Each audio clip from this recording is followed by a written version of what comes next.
ভারত এবং সমগ্র বিশ্বের ধনী ব্যক্তি কারা এই বিষয়গুলি সম্পর্কে প্রায় সকলেই জানেন।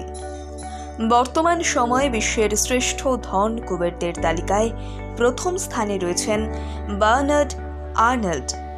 অন্যদিকে ভারতের সবথেকে ধনী ব্যক্তি হলেন মুকেশ আম্বানি। কিন্তু বর্তমান প্রতিবেদনে আজ আমরা আপনাদের কাছে এমন একটি বিষয় উপস্থাপিত করব যেটি অনেকের অজানা।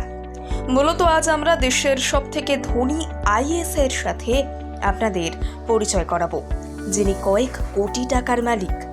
তবে সবথেকে উল্লেখযোগ্য বিষয় হলো তিনি বেতন হিসেবে নেন মাত্র 1 টাকা। তিনি হলেন অমিত কাটারিয়া। এমত অবস্থায় চলুন জেনে নিই এই আমলার মোট সম্পদের পরিমাণ ঠিক কত।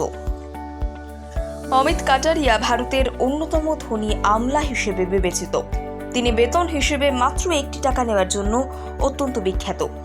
জানিয়ে রাখি যে তার পরিবার গুরগাঁওয়ে কনস্ট্রাকশন কোম্পানির মালিক। এছাড়াও তার স্ত্রী একজন পেশাদার পাইলট, যিনি ভালো অর্থ উপার্জন করেন। এমত অবস্থায় জীবন অতিবাহিত করার জন্য তার যথেষ্ট সম্পদ রয়েছে। এদিকে তাকে তার বেতন সম্পর্কে প্রশ্ন করা হলে অমিত জানান যে তিনি আয় করার জন্য নয়, বরং সিস্টেমে পরিবর্তন আনতে আইএএস এ যোগ দিয়েছিলেন। তিনি সেসব সৎ আধিকারিকদের মধ্যে একজন যারা এখনও নিষ্ঠার সাথে দেশের সেবা করে যাচ্ছেন। এবারে আসি অমিত কাটারিয়ার মোট সম্পদের প্রসঙ্গে। প্রাপ্ত তথ্য অনুযায়ী জানা গিয়েছে যে 2023 সালের জুলাই মাস পর্যন্ত কাটারিয়ার মোট 8.80 কোটি টাকার সম্পদ রয়েছে। এর মধ্যে তার বার্ষিক আয় 24 লক্ষ টাকা।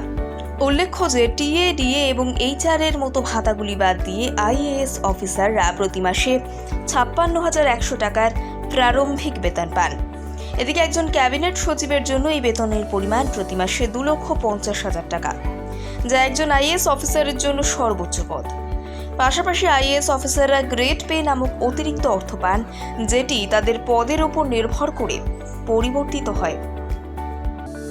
ভারত এবং সমগ্র বিশ্বের ধনী ব্যক্তি কারা এই বিষয়গুলি সম্পর্কে প্রায় সকলেই জানেন। বর্তমান সময়ে বিশ্বের শ্রেষ্ঠ ধন কুবেরদের তালিকায় প্রথম স্থানে রয়েছেন বার্নার্ড আর্নল্ড। অন্যদিকে ভারতের সবথেকে ধনী ব্যক্তি হলেন মুকেশ আম্বানি। কিন্তু বর্তমান প্রতিবেদনে আজ আমরা আপনাদের কাছে এমন একটি বিষয় উপস্থাপিত করব যেটি অনেকের অজানা। মূলত আজ আমরা দেশের সবথেকে ধনী আইএএস এর সাথে আপনাদের পরিচয় করাবো, যিনি কয়েক কোটি টাকার মালিক। তবে সবথেকে উল্লেখযোগ্য বিষয় হলো তিনি বেতন হিসেবে নেন মাত্র 1 টাকা। তিনি হলেন অমিত কাটারিয়া। এমত অবস্থায় চলুন জেনে নিই এই আমলার মোট সম্পদের পরিমাণ ঠিক কত। অমিত কাটারিয়া ভারতের অন্যতম ধনী আমলা হিসেবে বিবেচিত। তিনি বেতন হিসেবে মাত্র 1 টাকা নেওয়ার জন্য অত্যন্ত বিখ্যাত। জানিয়ে রাখি যে তার পরিবার গুরগাঁওয়ে কনস্ট্রাকশন কোম্পানির মালিক। এছাড়াও তার স্ত্রী একজন পেশাদার পাইলট, যিনি ভালো অর্থ উপার্জন করেন।